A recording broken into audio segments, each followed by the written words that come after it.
Well, Neil, it's been a long road back to Sheffield, but we're back here for the Betfred World Championship. It's been another fantastic season for you. How would you reflect on it? I think when you're taking everything into account, definitely my best ever season. Won some really big events.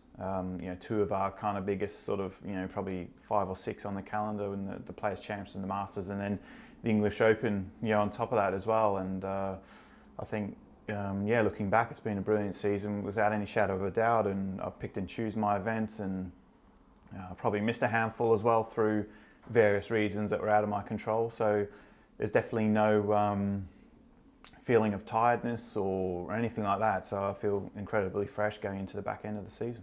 Yeah, and how much does that excite you arriving at the Crucible in that sort of nick? Yeah, really good. Yeah, because like you say, I think that I've gone there maybe in some of the other years when I've had really good seasons, but they've been long, drawn out, and maybe played around like 100 matches throughout the season. Like this one, it's nothing like that whatsoever. But because I've been incredibly efficient in the tournaments that I've played in, that's able to put me into a position where I'm full of confidence, but also fresh on top of that. Yeah, it's been, in terms of the spectre of coronavirus and everything, it's been a very strange few years, certainly at the World Championship. You gave that very emotional interview last year when you spoke about getting to see your dad again, and everyone's had their own sort of personal things in terms of their careers and their personal lives. How do you reflect on those last few years for you personally, on and off the table? Yeah, it's been hard. Like off the table, I think, especially not being able to see my family from Australia. Like, my dad came over, and that was amazing. My mum's actually just flown in today, which is great. I haven't seen her for a few years, so looking forward to seeing her. So I feel as though that things are kind of starting to get back to normality, where I get to see my family on a more regular basis, and that the more that we sort of continue forward, and we get the crowds back to full capacity, and with the World Championships, this will be the first year that kind of everyone will be allowed in from the opening day. I think everyone involved is really looking forward to that, and I'm someone who really enjoys playing in front of the big crowds, and you only have to look at the Masters and see how much crowds have become more confident, cheering for the players over the last couple of years, and hopefully that the crowds at Sheffield can be like that. Yeah, you spoke a bit about how you feel like the players further down the rankings, potentially behind closed doors, suits them. It gives them more of a chance as a bit of a leveller. Do you think the World Championship, it may well be even more intense this year with everyone, that feeling of coming back? Do you think that's something you could use to your advantage against maybe some less experienced players? Yeah, I hope so. I mean, I felt the last couple of years, for obvious reasons, that the crowd hasn't really sort of been there and impacted the players maybe as much as kind of you would hope. I think there's been, when it got down to like the one table setup, then that obviously comes into its own, and you get more of that kind of feel.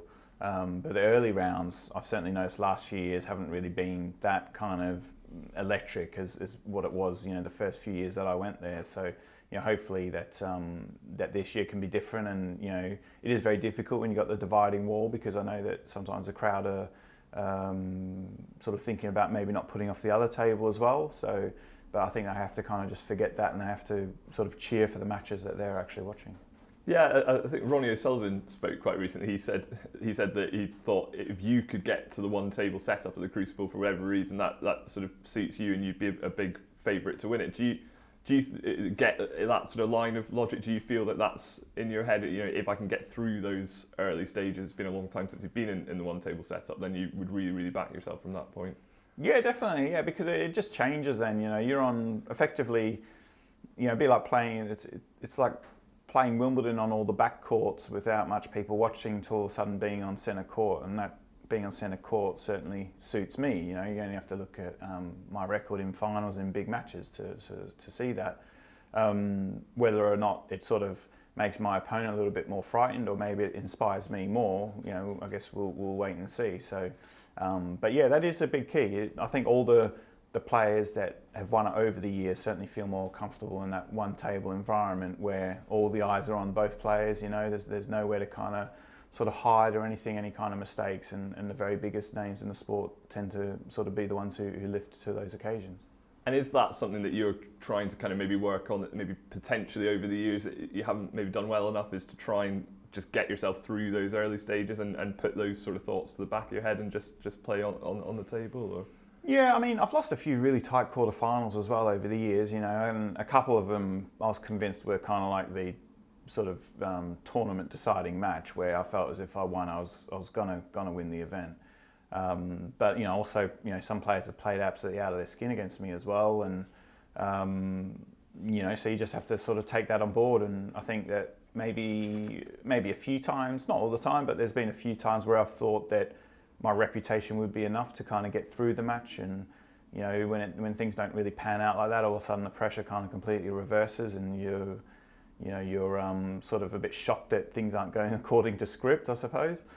So this year it's just got to be, I almost got it right last year, but this year it's just got to be like every session has to be on my terms. Even if I lose a match, like 13-5 or something, at least if I walk away saying my opponent just played too good, but at least I went for my shots and I didn't hold back, then that's fine. Whereas, pretty much every year, the last sort of maybe 4 or 5 years I've been beaten, I've always thought, geez, I wish I was a little bit more aggressive. I wish I played the way I kind of want to play, So, that'll be the key, win or lose at whatever point this year. Just the most important thing is to play each session on my terms, and no matter what the score is, to just keep sort of going for my shots.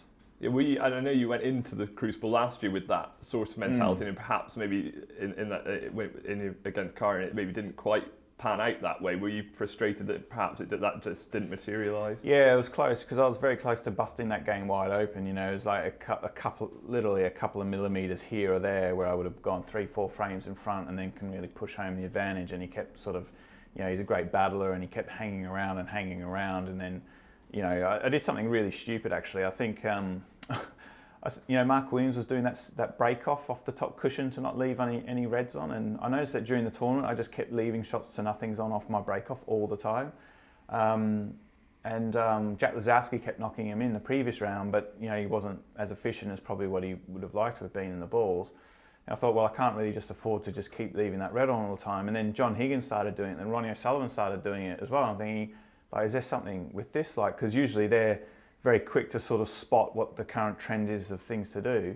And then I started rolling out behind the pack, and then I think that kind of maybe sent the wrong messages maybe to Karen, saying, I'm trying to maybe keep this a little tighter or something, or I'm afraid to leave balls on, where usually I don't care if I leave long balls on, because the thing is that if opponents miss the long balls, then they're leaving me in, and then so they're under the pressure to knock it in, whereas I wasn't applying any kind of pressure throughout the match. It was a lot of frames went for quite long and stuff, and so a couple of points in that match sort of got away from me, and I let him back in the match when I should have just kept the pedal down and pushed home the advantage that I had. So that's going to be the key, is just to play pretty much the way I have all season. Be aggressive and go for my shots, and don't be afraid to fall a couple of frames behind, because I'm good enough to pull it back.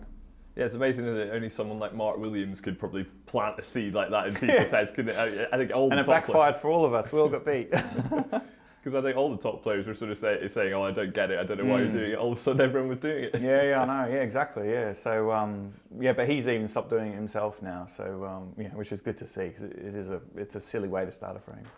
You said after you won the Masters that kind of all eyes were kind of gearing towards the Crucible after that, and you were already making plans to try and make this your best sort of attempt in several years to try and win it. What do those plans sort of entail for you? Just like a lot of good planning and stuff, and I've already sort of got a friend who's like taking time off work to come with me and stuff, and Jamie, who was with me at the Players Championships where I won there as well. Just good people to have around you, and last couple of years, because of the pandemic and stuff, weren't able to rent out the apartments like you usually can, so you're kind of just stuck in your hotel room. It's a long time to be kind of by yourself, I think. Even though I'm well equipped to do that, it still is quite strange, for such a long event. So the fact that you can kind of get back to sort of accommodation that we're sort of more accustomed to will hopefully help in that.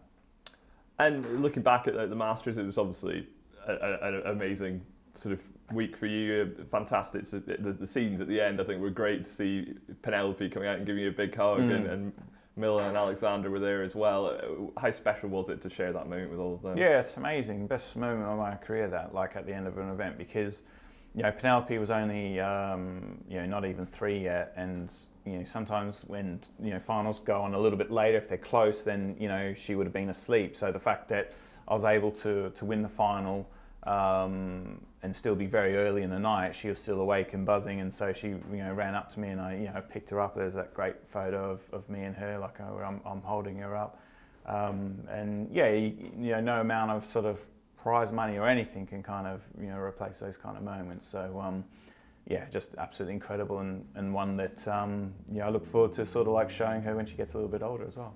And I suppose that's motivation for the World Championship as well. That's something that you haven't been able to share as a family. How much would it mean, not just for you to achieve it, but to achieve that with your whole family together to try and win? Yeah, it'd be nice. Yeah, I mean, I must admit, I do have to pinch myself, because I have had quite a lot of the Kodak moments, I guess you could say, where I've had the picture with the families and stuff like that, and that'd be amazing, So probably the World Championships is the only thing that could probably top the Masters in terms of that, and so I'll be giving it a really good go.